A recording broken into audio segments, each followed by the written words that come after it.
Merci beaucoup. À la fin de la guerre froide, les États-Unis ont pris une décision politique, qui est peut-être l'une des plus grandes erreurs du XXe siècle. Elle a contribué à créer le chaos et l'incertitude en ce jour. Et cette décision n'est pas basée sur la politique, mais sur des jeux. Dans la théorie des jeux, il y a deux types de jeux. Il y a les jeux finis et il y a les jeux infinis. Un jeu fini est défini comme un jeu dans lequel les joueurs connus fixent des règles et des objectifs convenus, le baseball, n'est-ce pas?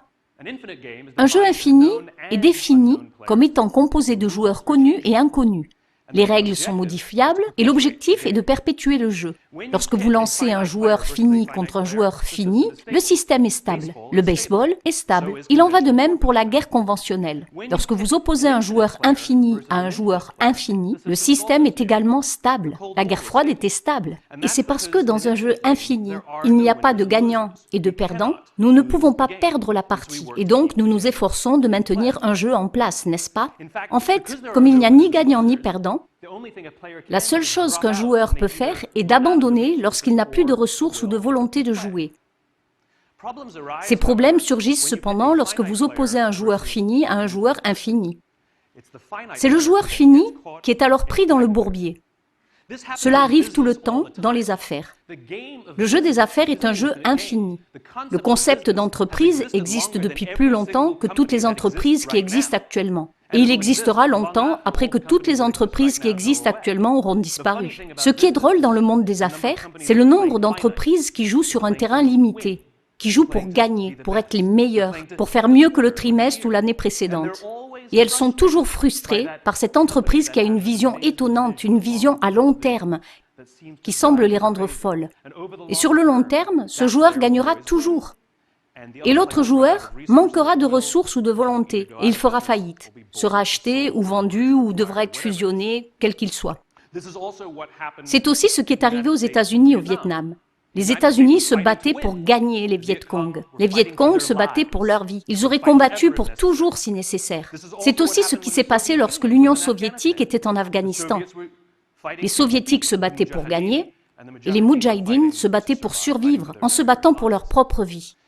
Maintenant, en matière de réglementation, vous devez savoir à quel jeu vous jouez afin de pouvoir appliquer les bonnes règles. Et cela m'est apparu très clairement lorsque les Soviétiques ont effectivement conduit leur char d'assaut en Afghanistan. Et Brzezinski, le conseiller à la sécurité nationale du président Carter, a été convoqué dans le bureau du président et le président lui a demandé quelle était la politique des États-Unis. Et Brzezinski a répondu que la politique des États-Unis était de chasser les Soviétiques. C'est un objectif limité. Et puis, presque comme un commentaire désinvolte, il dit « Et si nous ne pouvons pas faire cela, nous ferons en sorte qu'il soit le plus coûteux possible pour eux de rester. » En d'autres termes, les États-Unis avaient involontairement une stratégie infinie, qui n'est pas fixée dans le temps. Et on ne sait pas exactement à quoi ressemble ce que nous tentons de faire. C'est de saper la volonté de l'ennemi et de lui enlever les ressources pour continuer à jouer.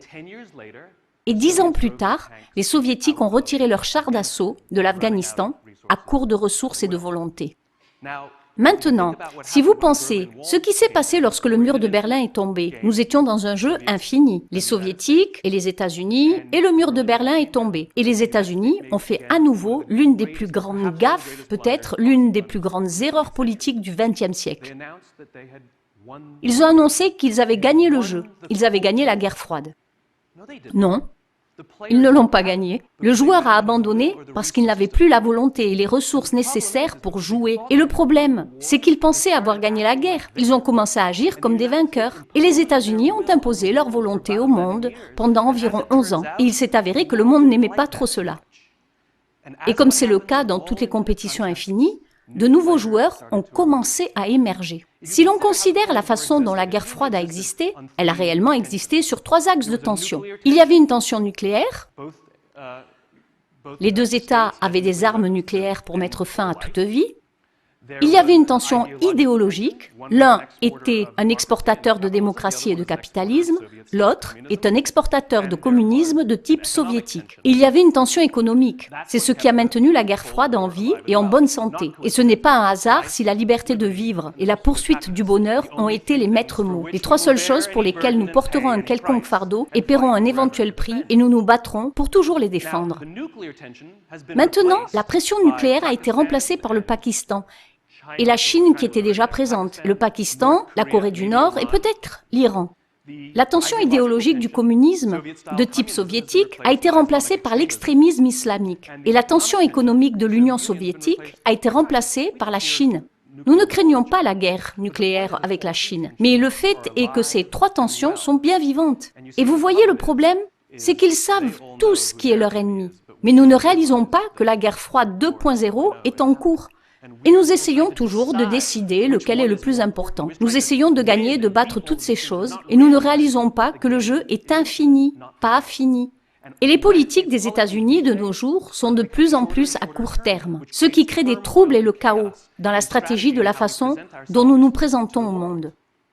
La façon la plus simple de comprendre le jeu dans lequel vous êtes, c'est lorsque vous avez une force opposée définie. Autrement dit, pas ça, n'est-ce pas? Donc, vous voulez un grand dirigeant, vous voulez que quelqu'un dise ce que nous pensons, mais si vous n'avez pas cette possibilité, vous avez la possibilité de dire pas ça. Il était donc très facile pour les services de renseignement, par exemple, pendant la guerre froide, de se battre comme des chiens et des chats, comme ils le font maintenant, mais ils pouvaient tous s'entendre sur une chose, pas ça. Et ils ont très bien travaillé pour combiner leurs forces afin d'affronter l'Union soviétique. Nous n'avons plus de pas ça, et donc on est complètement paumés. Mais tous nos ennemis ont un pas ça. Et c'est nous. Idéalement, nous voulons faire passer toutes nos décisions par nos valeurs. C'est ce qui nous en fait baver. Nos valeurs sont permanentes et c'est ce qui constitue le fondement d'un conflit infini. Vous avez donc vu où sont nos valeurs, de ce que j'appelle le pourquoi de nos valeurs, n'est-ce pas?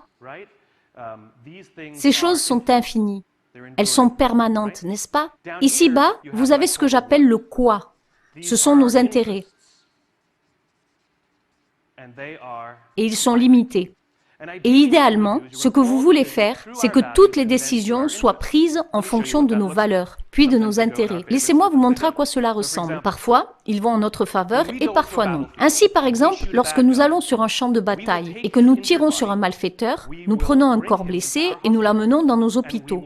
Et nous risquons des vies américaines pour l'amener dans les hôpitaux. Nous recourons à des médecins américains, à des lits américains, à des médicaments américains pour le soigner. Ce n'est pas dans notre intérêt, mais c'est ainsi que nous agissons, parce que c'est notre façon de faire. C'est comme cela, c'est notre truc, n'est-ce pas? Lorsque nous prenons une décision basée uniquement sur nos valeurs, c'est comme ça. Faut-il donc torturer les gens?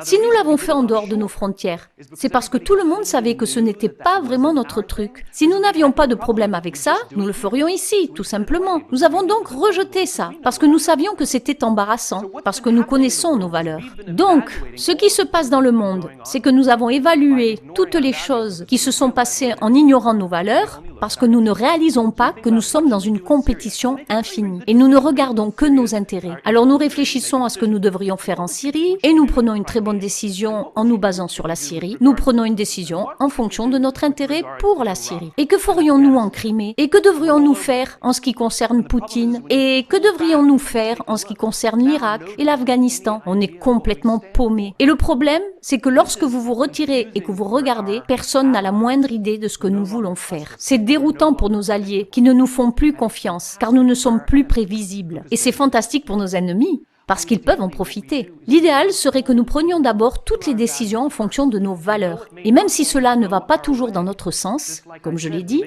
nous prenons tout le temps des décisions qui ne sont pas toujours dans notre intérêt, comme amener un méchant blessé pour le mettre dans nos hôpitaux. Ce n'est pas dans notre intérêt. Mais cela nous rend prévisibles. Et cela fait que nos alliés nous font confiance parce qu'ils savent ce que nous défendons et qu'ils nous soutiendront ou s'opposeront à nous. Et ensemble, nous traversons le combat infini aussi longtemps qu'il le faudra. C'est ce qui se passe en ce moment. La guerre froide est bien vivante. Et nous ne contribuerons pas à la stabilisation du monde tant que nous n'aurons pas commencé à jouer le jeu de nos valeurs plutôt que de jouer le jeu qui ne l'est pas. Merci beaucoup. Je vous remercie pour les dons que vous me faites, car c'est grâce à vous que je peux continuer à traduire les vidéos. Merci et à bientôt.